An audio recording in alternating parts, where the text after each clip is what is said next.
To lead today's discussion, please welcome moderator Mark Montgomery.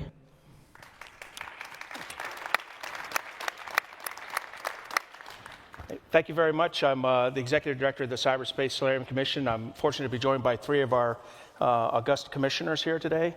Frank Salifo, the Director of the McCrary Institute for Critical Infrastructure and Cybersecurity. Suzanne Spalding, the Senior Advisor from the Center for Strategic and International Studies. And Chris Inglis, the Looker Chair for Cybersecurity Studies at the United States Naval Academy and the former Deputy Director of National Security Agency. So I thought I'd get us started with just one or two questions, and I know it'll go very iterative. I've been at 30 commission meetings, and silence is not one of the principles practiced.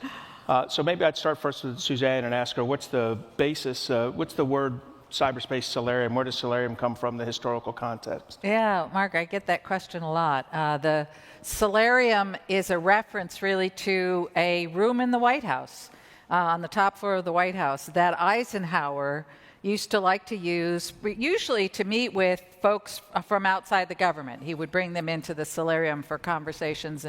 But in this case, it was a meeting of his key national security advisors that took place in, I believe, the summer of 1953, not long after Stalin's death, and a discussion around what should the American strategy be going forward with respect to dealing with Russia. And as the conversation proceeded, he realized that he had some pretty significant disagreements among his national security team. At either end was the push, rollback, strong, aggressive approach, and on the other side was kind of more of the containment, as we know from George Kennan, who was in the room with Dulles and other senior advisors. And Eisenhower worried that this disagreement could lead to a lack of coherence and in a strategy going forward on a very important issue for the national security of the country. And so he developed a process. He told the folks to go off to create 3 teams to look at the various key approaches that had been advised and work up their best arguments for each and come back and report to him, which they did in a very fast turnaround time frame. And not surprisingly, his conclusion was there's really strong elements of each of these. Now go back and bring them together and come back to me with a coherent strategy.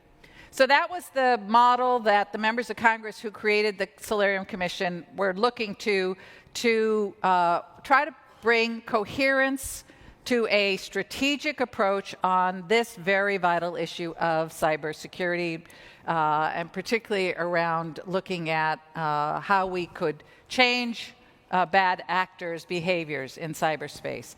We had the advantage right off the bat of knowing that we were not looking at 3 distinct approaches, but that we were going to be looking at a blended approach, and so that's what we started out with right off the bat.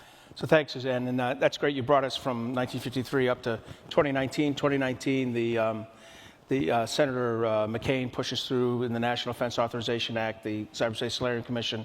What threats do you, Frank, when you look at this, do you think were most driving this? The challenge that we had in looking at the cyber threats of significant consequence? Yeah, so obviously when you look at the threat spectrum, it's varied. At the very top of the list are nation states, and not all nation states are created equal. Some are obviously have much more capability than others. Others have greater intent, so it's obviously a mixed bag there. Increasingly, we focused on some of the nation-states proxies, which makes some of the attribution issues we are grappling with a little more difficult. Followed by criminal enterprises, that you're starting to see capabilities that 10 years ago were only in the handful of 5, 6 nations. Now some of those capabilities are inside the hands of criminal enterprises and the like, foreign terrorist organizations, and then hacktivists, anyone with an axe to grind. But at the end of the day, I think a lot of our emphasis was looking at nation-state actors who could genuinely change the trajectory of our national and economic security. And we needed to examine exactly what made them tick and also what are the various instrumentalities that can be brought to bear to induce changes in behavior, in our case, positive behavior. So I think that a lot of the emphasis is looking at the high end of the threat spectrum, but not at the expense of other threat actors. So they come in various shapes, sizes, and forms. But when you look at it from a national security perspective, obviously nation states, Russia, China, Iran, North Korea, and the list goes on. Basically, any country with a modern military has a cyber capability. Thanks. In reading the National Defense Authorization Act, it clearly states that understanding the effectiveness of deterrence in cyberspace is a critical element of the commission. Is deterrence, Chris, is deterrence working in cyberspace? I think as a commission, we concluded by consensus that deterrence as currently practiced is not working. But we further concluded that it could. And it's important to distinguish between the kind of deterrence that we practiced in the nuclear age, when, as Will Harknett would say, it was offense dominant, and the goal was to keep that weapon off the field. When it showed up, it was game over. In the current situation, cyber, where cyber offense is on the field all the time, whether it's a criminal or a bad practice on behalf of an otherwise honest insider or a nation state, it's always going to be, there's always going to be a royal somewhere in cyberspace. But our view is that if you put the elements of classic deterrence together, in a collaborative fashion, where you get the capability, the will, the authority of a very diverse group of organizations, that deterrence can work, because deterrence remains what it's always been, is how do you change the mindset of a potential adversary to do something that they would otherwise do but for your actions.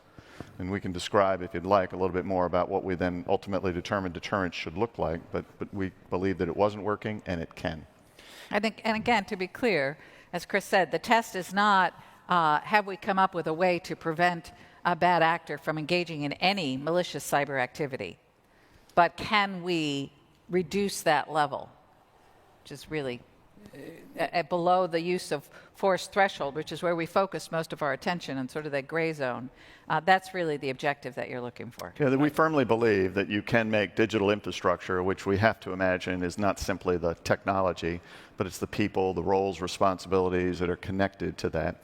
We can make that defensible, and we can defend it. And we can achieve the agility and the maneuver and the audacity as the defenders that will crowdsource the attackers in the same way that they've been doing that to us. That's the fundamental premise of what the report is going to recommend. And to do that, we've actually taken the larger charge. It's not a cybersecurity commission, it's a cyber commission. We talk about all of those elements of power necessary to disrupt, to defend, to deter across the continuum of cyber activity. We don't mean to lead with disruption, but ultimately, if the defense fails, right, to make a sufficient impact either in the resilience or robustness or in the actual literal defense, it is important to impose consequences on adversaries, and so we cover all of those. Can I touch on one point, just because the deterrent question was central to our work? We must have discussed it in 30 meetings. That was always front and center. And just given the name of this year's RSA conference, the human element, the reality is when we start looking at cyber issues, technology changes. The tactics, techniques, procedures our adversaries use are going to continue to change, but human nature remains largely consistent. So it's looking at the dynamics there and the interface where we can actually induce some changes in behavior. And I think we all concluded, not just the three of us on the stage, that deterrence as currently envisioned is not, status quo is just not cutting it. But if we genuinely get to the point where we can unify and synchronize some of our capabilities, because I think our commission was a little different than many others. Many come up with new boxes and org charts. They come up with a big, shiny new agency or department. We did not. Not because we were incrementalist. Rather, we were looking at doubling down and building up capacities that currently exist, whether at the Department of at CISA, at the Department of Homeland Security, or enhancing FBI's reach globally, or enabling and supporting the Department of Defense and its Defend Forward sorts of initiatives. So when we look at deterrence, it really is a layered defense and a layered level of deterrence. And I think all of our recommendations, the 70 somewhat recommendations we have, which we winnowed down dramatically, don't make sense if you don't get that strategic component right up front. And that's not simply boxes and org charts or throwing money at a problem. It's actually trying to unify our various instrumentalities to get an outcome we hope. Yeah, if you look, following on that, if you look at the charge that was given to the Commission by the law in the summer of 2018, it's hard not to come away with a sense that there was a bias, a preference for the use of military cyber power to impose consequences on adversaries who come at us. It was coincident with the declaration by the U.S. Department of Defense that we would defend forward. But the Commission, while affirming that that's a necessary component of what the United States should be prepared to do and will do, it's one instrument of power. All the other instruments that are at the disposal of the government and the private sector need to operate in a similar fashion. Early discernment of a risk to the collective enterprise, early engagement, and hopefully achieve the highest possible leverage in interdicting a threat as it's on the rise. And again, not simply using government instruments of power, which are important, but private sector instruments as well. Glad you brought that up. Thanks. That was a very detailed answer to that question. I didn't mention at the front, but one of the unique aspects of this commission is that it has 4 members who are active members of Congress.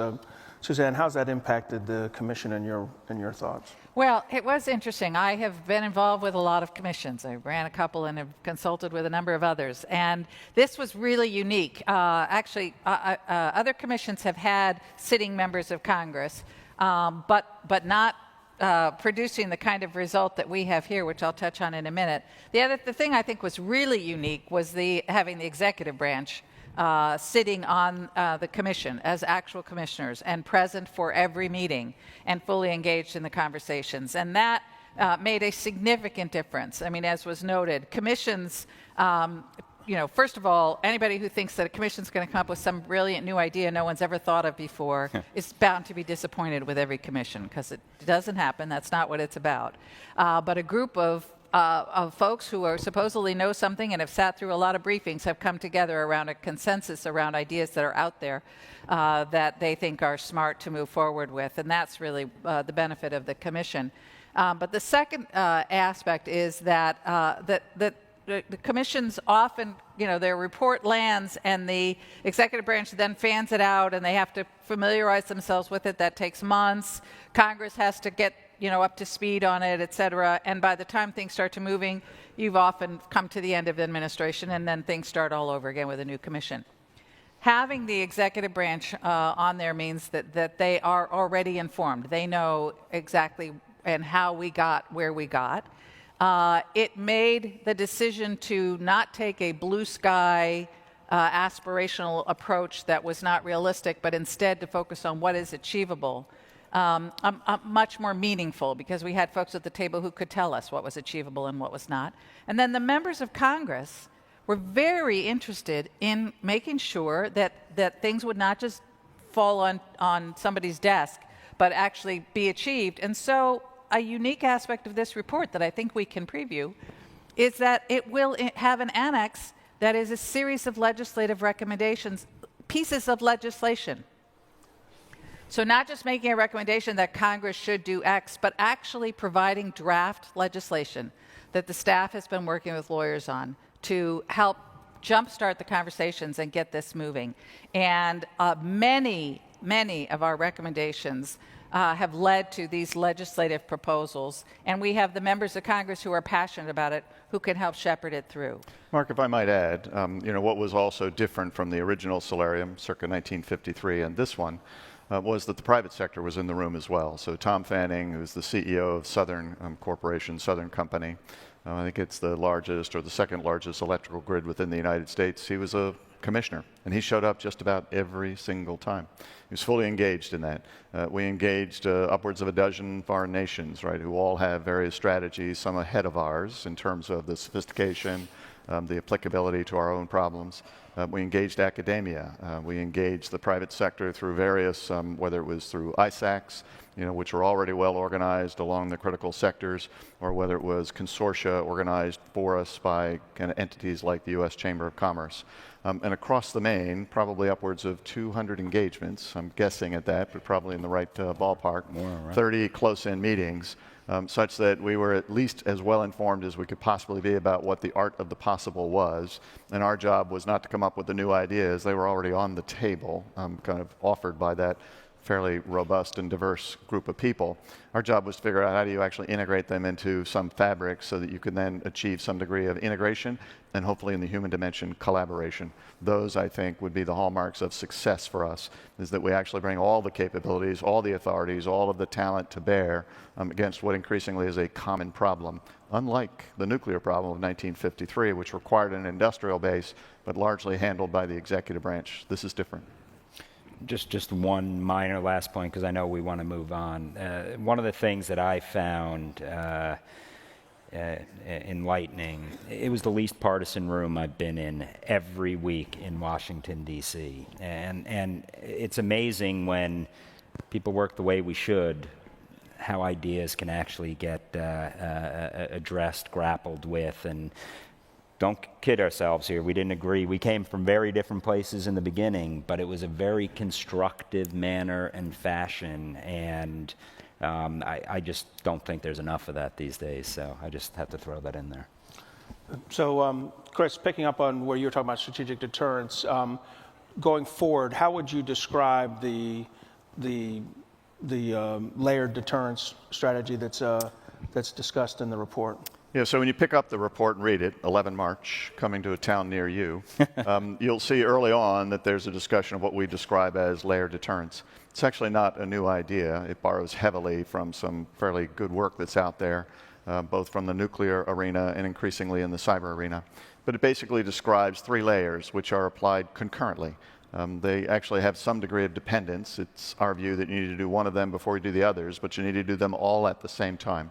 The first is to essentially shape the environment, and you do that by essentially working holistically across the government and the private sector and with allies or like-minded nations to create your expectation of what should be the appropriate standard of behavior in cyberspace, what perhaps are thresholds, maybe not red lines, but thresholds that describe what is permitted, what is not permitted, what are the right remedies for that, what are the right roles and responsibilities across that. But you need to first shape all of those expectations. The second is you then need to make the infrastructure, the digital infrastructure, again, which includes people and the definition of roles and responsibilities, you need to make that defensible. You need to make it resilient and robust. Right? There's a broad set of actions that we recommend to do that holistically across all the participants in the supply chain that creates, develops, operates digital infrastructure. And then third, you need to be willing to impose cost. Right? That's the third kind of activity that you undertake when the first 2 fail. People haven't read the rules and say, I intend to operate differently. They're not intimidated by the deny benefits portion, which says that we're going to make it hard for you to be a miscreant in this space. They do it anyway. You need to be willing, able, and you need to deliver in terms of holding them accountable. Now, the most titillating part of the report is likely to be this imposed cost. Right? How do you impose cost on an adversary in that space, particularly when it's a nation state that has been unchecked, kind of unbowed for the last 10, 15 years? You can imagine who we might mention in that regard. While that's the most titillating, we think that that necessarily stands on the foundation of the first 2. Right? If you haven't actually shaped expectations, if you haven't made the kind of digital infrastructure defensible, then you have no business disrupting because you live in a glass house, and that's going to come quickly back to create chaos, disorder, indiscipline for your own side, right? You're all living in the common environment. Yeah, I think it's interesting looking back on the progression of the conversations among the commissioners without getting into closed-door conversations or revealing any sensitive information. But I think if you read the language of the National Defense Authorization Act setting the Solarium up, and then those first few meetings, there was a real focus on imposing costs. right? The real frustration that the bad actors have been getting away with stuff for too long without any consequences, and that's really where we need to focus our efforts and our energy. And we did, there is a fair amount of that in the report. But I will say, when you look at the report, you will see that what really kind of dominates and I think has more sort of pride of place in the report, not surprisingly, is the resilience. So it is the deny benefits, right? As you're trying to alter the bad actors' behavior, you want to both raise the cost, but also reduce their sense of what they're going to be able to accomplish. And so that resilience that incorporates defense, but also, again, incorporates the ability to mitigate the consequences.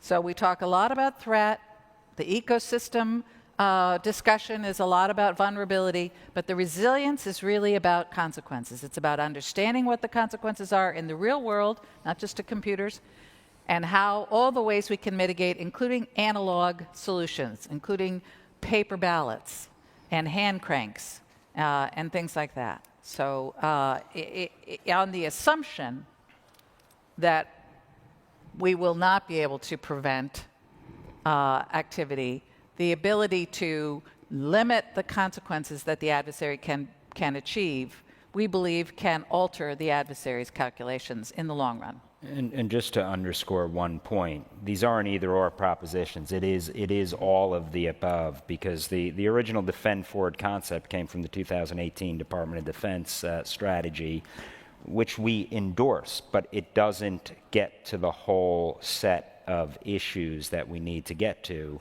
And where we look at Defend Forward very specifically, it's all instruments of power, all instruments of government, whether it's a law enforcement, whether it's a market-driven, whether it's and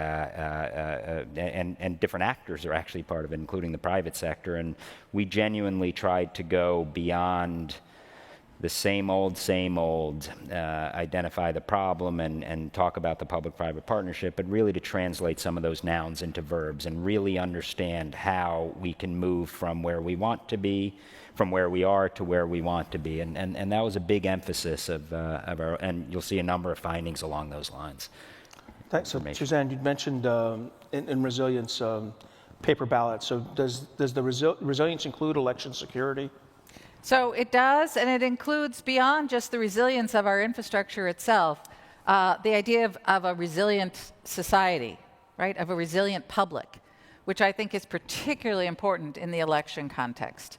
We got a little bit into the particularly cyber-enabled information operations and the things that can be done in that realm, but probably the most important thing that can be done in that realm is to have a public that is more resilient to pernicious messaging. And so we've got some recommendations along those lines as well. Thanks.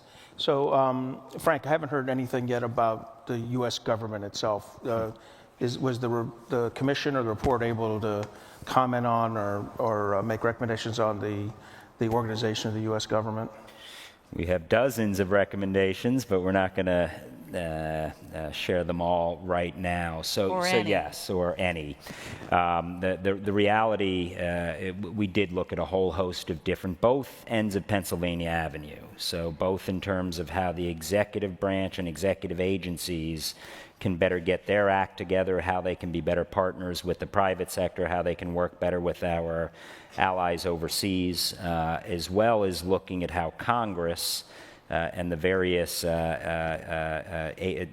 committees that have jurisdictional bits and pieces of cyber, how that can be enhanced. And therein lies the real issue, is it touches everything in one fashion or another. If you're thinking in a military sense, I don't think you will have any conflict going forward that doesn't have a cyber component or element to it, whether it's intelligence preparation on the battlefield or whether it's a computer network attack in combination with traditional or kinetic instrumentalities of warfare. So that's what makes this vexing. You will have a series of recommendations in terms of how the executive branch can better unify some of its capabilities. You're going to see some real emphasis on doubling down and enhancing certain agencies' capabilities right now. And sometimes I think we overcomplicate this. At the end of the day, it's really how do we get FBI, NSA, DOD, and DHS, how does that triad all come together? We spent a lot of time looking at ways to enhance that synchronization. And then on the legislative branch, the fact that you have members of Congress, none of whom shared their first opinions, but will be coming down with some very strong recommendations along those lines. What I found interesting about all that is that most of those recommendations were shaped not so much by the views of the party to be changed, but rather the party that actually had a relationship with them. So, for example, we asked the private sector, so if we were to propose as a federal government that we would have a meaningful real-time collaboration with you, how might that work? And so for starters, you're not joined up yourselves. You're not very coherent. Capability, will, authority doesn't show up in the private sector's view within the federal government in the same place. You need to fix that. You need to make it such that when we deal with the government, we don't have to run pillar to post to figure out which part of the government we're going to deal with or how the government actually commits and exercises its proactive defense of us in the private sector. Two, the private sector said to the federal government, you need to be considerably more proactive.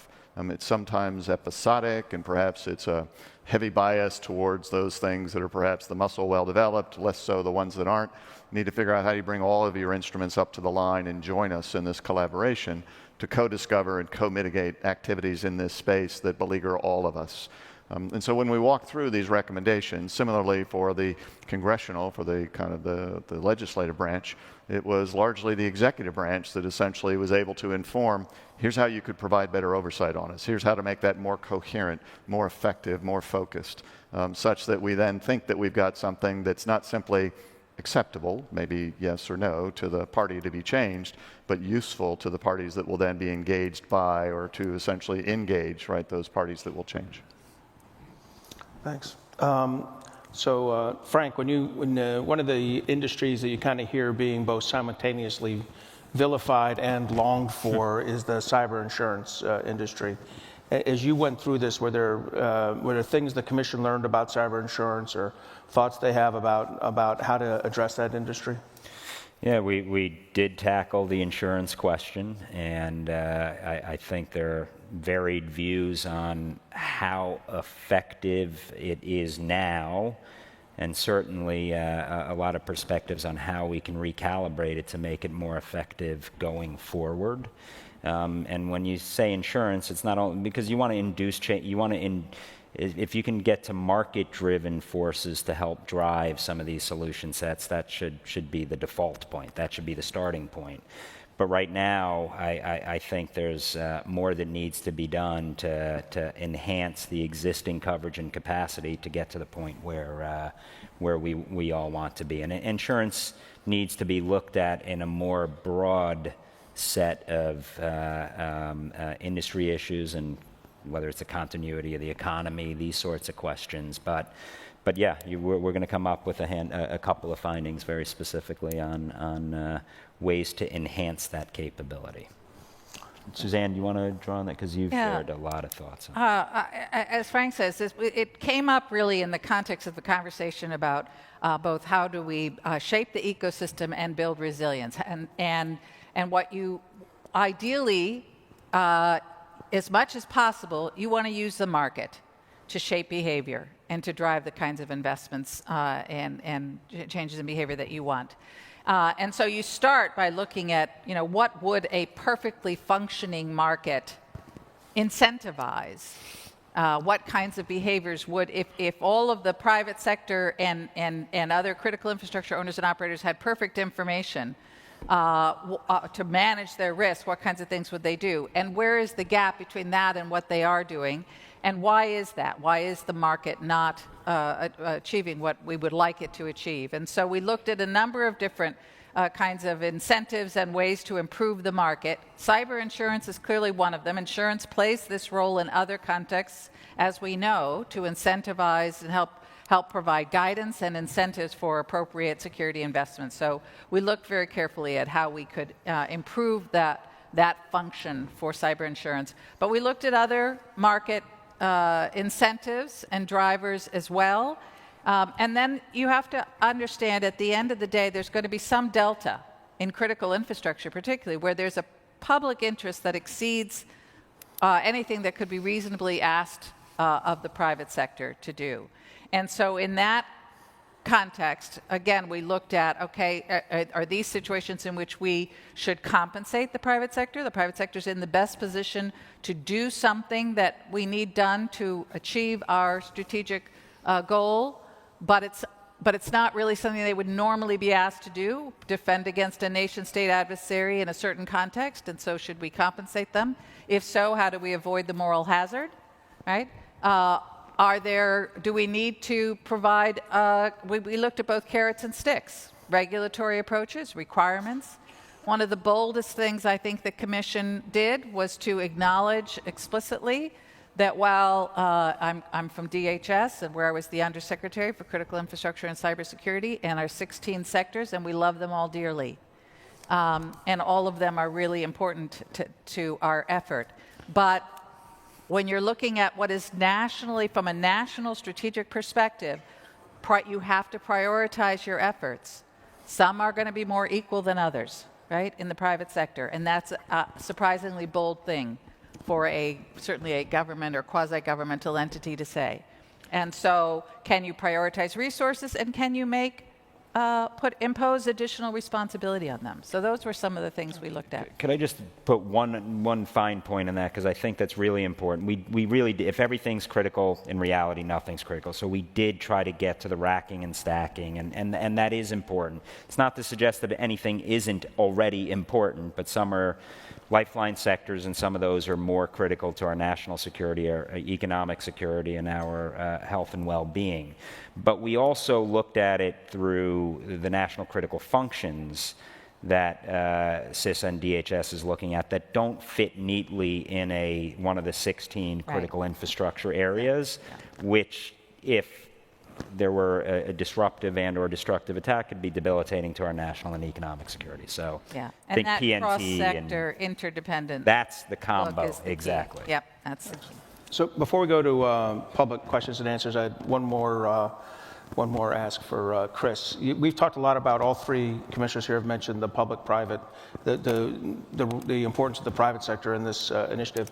Is there a role in the report for our relationship with international partners, and if so, what kind of issues are we looking at? Well, absolutely. In that first kind of component of the layered defense, when we talk about shaping the ecosystem, we quite explicitly talk about the need to do that not simply between the private and public sector within the United States, but across governments, plural.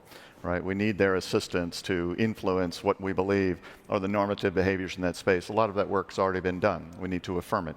We need their assistance to understand how do we put groups of people together across national boundaries, because that's the way cyber really works, right, to co-discover and co-mitigate threats in an international context. And we think it makes the alliance all the stronger if we have more members of that alliance, essentially kind of declaring what constitutes normal behavior, declaring what we're going to do to make it resilient and robust, and essentially kind of forswearing or committing our collective efforts to hold adversaries in that space at risk. And so, whether it's in the strategy formulation or the operational execution, there must be a very strong role for international partners. We think of our international partners as one of our instruments of power, if you will, the fact that we have these strong alliances. And so as we endorse the notion of defend forward, of persistent engagement, where we're going to try to engage the adversary, between us, in space between us and them, that's often going to be our allies' space. And so we are very clear in the report about the need to make sure that we are engaged in robust consultation and conversations with our allies, so that we aren't doing something that ultimately erodes that key instrument of national power, which is our strong alliances and our ability to operate together. And that becomes a norm of behavior. And Mark, I know we want to go to questions, but it might be useful. I know that we've been somewhat perhaps avoiding the question of what specifically is in the report. It's not going to be released formally until the 11th of March, but I could just showcase it this way, or perhaps thumbnail sketch it this way. You'll read, of course, a case for action right up front, after the necessary administrivia about why we put the commission together. There'll be a case for action. a very strong, I think, case for action. You'll then kind of read the Commission's summary statement of, while we don't think that the collective approach has been working, deterrence has not been working, kind of order and discipline is actually kind of fading away in cyberspace, our kind of declared intent to essentially put together a set of recommendations that say that we can, in fact, deter adversaries in this space. We can, in fact, achieve a defensible proposition that we then can defend. And to Susanne's earlier point, we're never going to have the peace and tranquility we would prefer, but we can essentially use cyberspace for our purposes, crowdsourcing adversaries in a way that we've not done before. There'll then be the kind of layered defense description, 3 broad lines of effort, and then 6 very specific pillars that say, and here's how then to implement that. About 75 actions in all across those 6 pillars, which won't surprise you in terms of how we then decompose the kind of the layers. And then about 40 to 45 of those actions will have actually a legislative component, and there will then be legislative language and an appendix that says if you would want to legislatively either change the authorities or resource this or to kind of construct some additional permissions or kind of incentives or cost impositions, here's the legislative language that can do that, and we hope that that will be executed within short order, within the single legislative year that's ahead of us. Thanks. So we have 2 microphones right here if anyone wants to come up and ask questions. I do see midshipmen in the audience. If they want to take on a Naval Academy professor, feel free. But otherwise, we'll pass to the first question here. Hi, I actually have 2 questions. So the first one is just about, after the report is released on March 11th, what is the role of the Solarium post-report? And then the second one is, have you guys examined, I know you can't talk specifically about different elements of the report, but can you speak to whether or not you will provide any recommendations regarding funding for different cybersecurity efforts? Thanks. You want to start with Mark, maybe what happens next So administratively? as the executive director, I'll say that what happens after a commission report's delivered is we'll have a set of hearings with House and Senate Armed Services and House and Senate Homeland Security, and then briefings with the intelligence committees. And then a lot of, there'll be about 8 think tank events similar to this one, with 2 to 3 commissioners talking about specific areas that are relevant to that think tank. And then a lot of outreach. Chris mentioned that we had about 300 meetings with the private sector and non-governmental organizations. We'll go back out to those 300 organizations and feed back what we'd heard from them and what we're giving back to the, what they said to us and how it reflected in the report. And Mark, there is some talk about reevaluating to make sure we're not a report card per se, but. So, and we'll probably take, I think eventually the Congress will take a look at how you assess implementation of things like this. We did that for the National Defense Strategy recently, and if you look at the Blair report on the Commission on Intellectual Property, it had several iterations as it studied the deeper and deeper effects of foreign nation intellectual property theft on the United States. And to the last question, we do have recommendations in there that account for resourcing. We tried not to, bankrupt the democracy, but at the same time, we think resources are important. We kind of looked at the actions to determine whether they were actionable, and classically, there are 3 reasons why they're not. One is upon receipt, somebody says it's a bad idea, I never heard of this before, not invented here. We worked very hard to actually sufficiently inform these recommendations that the party that was most likely to get the recommendation wouldn't say that's just the dumbest thing I've ever heard of. Right now, it might still happen, but we worked hard not to let that happen. 2, someone would look at it and say, I don't have the authority to do that. And so there's some legislative relief in there that either makes it permissible or in some cases expected and compelled that we will do these things. And 3, oftentimes resource is the thing that lags. Say, look, I've only got 3 people and a small dog. I can't do all of the things you've asked me to do. So you have to account for that so that you can get past this problem of what are the reasons why we wouldn't action some of these kind of recommendations. Just to put a fine policy without resources is rhetoric. We recognize that, and we did identify some areas in terms of resources plus-ups that are needed. And I will say I rebelled initially at the recommendations that we had in there for increased funding. On earlier commissions that I've been involved with, there was sort of a general feeling that we're not going to make any recommendations for increased resources because that's such a cop-out. It's an easy thing to do, and it's not going to happen. And I got over it because in this area of countering malicious cyber activity, we are so dramatically under-resourced across the board. And so, yes, there are funding recommendations. Sir? Okay, I'll start by just thanking the commissioners for all their hard work, because I knew you guys busted your butts going out and talking to private sector and coming to talk to government and all that stuff. Mostly the staff. So. Well, thank you, staff. True. And the staff has been phenomenal, so Yeah. Mark and some of the team Indeed. there. So thank you. So I'd like to ask specifically about to have an effective layered deterrent, your adversary needs to know that you're deterring them. Yep. Right? There's some degree of notion of awareness or visibility. And there's a lot of obstacles to that visibility today. I'm looking at it from the NSA side, and the private sector has their visibility, and we all have our own niches. Did you guys discuss that and how we can come to a more unified visibility of our cyberspace?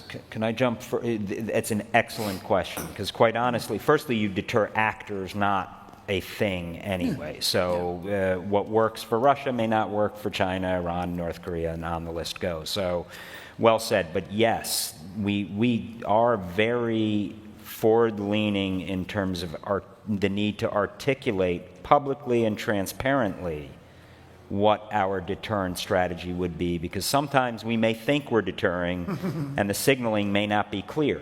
But what we don't want to do is unintentionally lead to escalation. The way to do that is to be more visible and not hide behind our capabilities, not flaunt our capabilities, but genuinely put them on the table, and this is the consequence. So I think you will find that is central to our layered deterrent strategy, because right now it's not only how you respond to a particular incident, and we can't let episodes define our strategy, which has largely been where we are the past few years, past decades on some of these issues. So we do need to get to the point where we can be transparent, we can articulate it, and we can't hide behind our capability, which means we better have the wherewithal to act when something occurs. And I think that there's full agreement on the commission that that's where we need to go. And if I could add to transparency, timeliness, right? So an adversary needs to know that the consequence of the action that they took, right, in a timely way, right, is explicitly aimed at them. Yep. Right. So it's more important for us to sometimes be very timely about, like, you do A, you're going to smack your hand. If you do B, you're going to essentially encounter something immediately, so that there's no ambiguity about what that kind of action consequence might have been. Thanks. Ma'am? When you were looking at what foreign governments are doing to protect their private businesses, did you find that the European Union was providing money to private industry to bolster their cybersecurity? And did you find that GDPR was improving their cyber hygiene in those countries? Suzanne? I think we looked, I'll start. When we looked at the European Union, or Europe, right, turns out that there are a couple of ways to kind of skin the cat. European Union has a cybersecurity agency, and they've done some useful work to try to harmonize, that might not be exactly the right word, but to rationalize across the various nation states what their expectations are, how they collaborate across governments and between the government and the private sector. The nation states, of course, they all have differing views that perhaps might individually be embraced and used, and therefore they bring that to bear. And all of them have spoken, to my understanding, about privacy. The EU in particular has spoken through the lens of GDPR.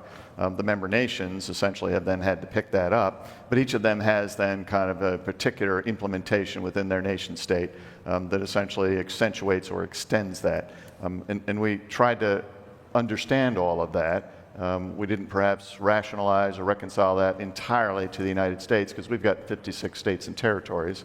We make that look simple by design, but we did think that it was important to harmonize, right, whether it's privacy or breach notification or expectations about what reasonable, normal behavior is. It's important to rationalize that so that if you're a company or an individual that has to operate across those boundaries, right, you essentially know what the rule is, and hopefully it's one rule or one quota as opposed to any number of different jurisdictions that you have to respond to.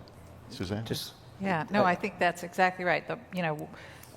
GDPR has a number of sort of pros and cons to it, but certainly one of the things that it did was establish a common framework, and that is something we very much took to heart as we looked at, national policies inside the United States. And just we did reach out and heard from a number of the European countries and the leads for cyber, including today.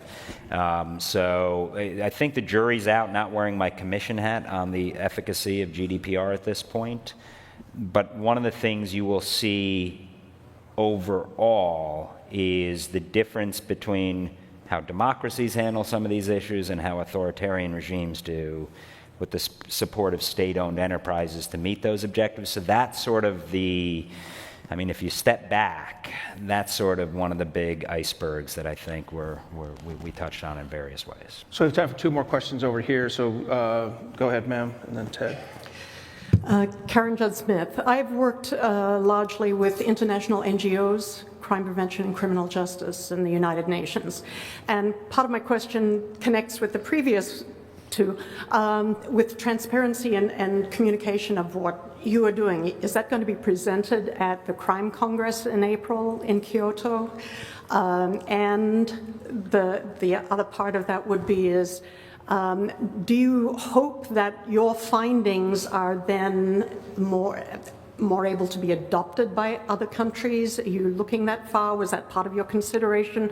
Or were you purely looking at the USA and its status situation? Well, why don't I take the front part of that? We're at about 40 different conferences and such. Not Kyoto right now. Doesn't mean we won't necessarily be there. But I will say our remit was not to provide guidance to non-U.S. policymakers. It was to provide guidance. But part of that would be to provide guidance in a way that's inclusive with our international partners and allies. So I think some of our recommendations are easily adaptable by allies and partners, but our intent was not to provide a broad strategic approach that fixed everything. I would say that we recognize that we have to have a strategy that can not simply coexist, but to integrate and collaborate with the strategies of other nations, particularly like-minded nations. And so if it fails at the boundary, then it fails, absolutely. And there is some discussion about the organizations within our government that can be involved in capacity building around the world, including our CERTs and the FBI attachés overseas, et cetera. So final question for you, Ted.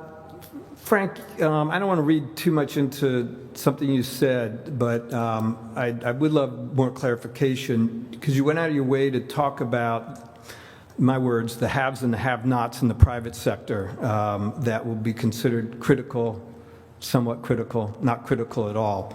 And I'm curious as to the debate that you all went through to try and figure out how do we explain to some subset of the U.S. economy and American people that, again, my words, they don't count. Like, we're not going to defend on their behalf. We're not going to take action on their behalf. And, what is ultimately the responsibility from a cyber resilience, a cyber defend forward strategy, if not for all the citizens of the United States and all the companies of the United States, but a subset. And I'm just kind of curious of that debate. And I too thank all of you for all the time and energy you put into it. You want to go first?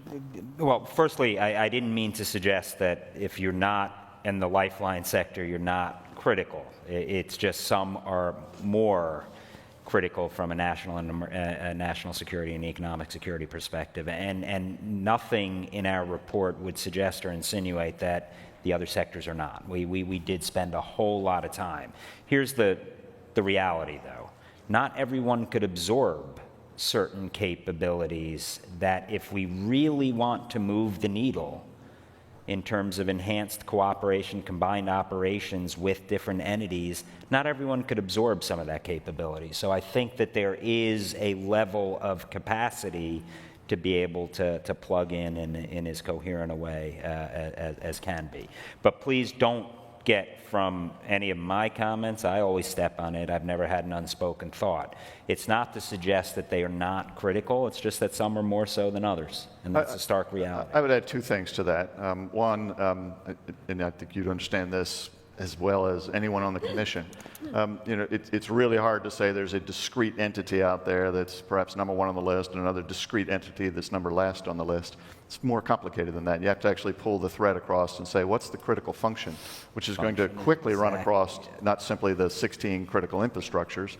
So if you're thinking about, our ability to do, payment reconciliation at the end of the day, either for Wall Street or New York City, you've got to actually have the data systems, you've got to have the electricity, you've got to have the water systems, and so on and so forth. And when you pull that thread, you say, is that a critical function for the United States or for kind of the global economy? Yes. What are all the things attached to that? And you're going to find that that picks up quite a lot of the leaves of the tree, right? That's not simply a single branch or a single kind of nut on the tree. Two, there is in the report this sense of, we don't use this term because it can be overused, but a rising tide raises all boats. If you increase, right, the inherent resilience and robustness of the digital infrastructure, if you invest in the education of the people who are the front line of defense, such that they might in some meaningful way participate in their own defense, you've taken care of, everyone, right, in the mix, and perhaps brought everybody up a bit beyond where they might be. I've heard the intelligence community say, I must therefore believe it, that if you did three things, you'd take 85% of the mischief off the table. If you had meaningful segmentation, if you exercised least privilege, if you did two-factor authentication, and patched on time, maybe it's four things. But if you did those things, 85% of it goes away. I think that there are these broad strategies where the rising tide raises all boats, where you say we're going to do that concurrent with we're going to then figure out what are the most critical functions, pull that thread, and work along those lines, trying to actually deliver something to everyone, but in a priority order. So if you want to see all these recommendations in their entirety, then as Chris said, on 11 March, we'll have our rollout event, and the report will be posted electronically on our website, which I think went live today at www.solarium.gov. And there'll be a series of think tank events and hearings around that, but March 11th is a big day. It'll be on C-SPAN or C-SPAN Ocho, one of them, and you'll have a chance to see it. So I'd like to take the opportunity here to thank our three commissioners here for their comments. And thank you, Mark. Thank you, Mark.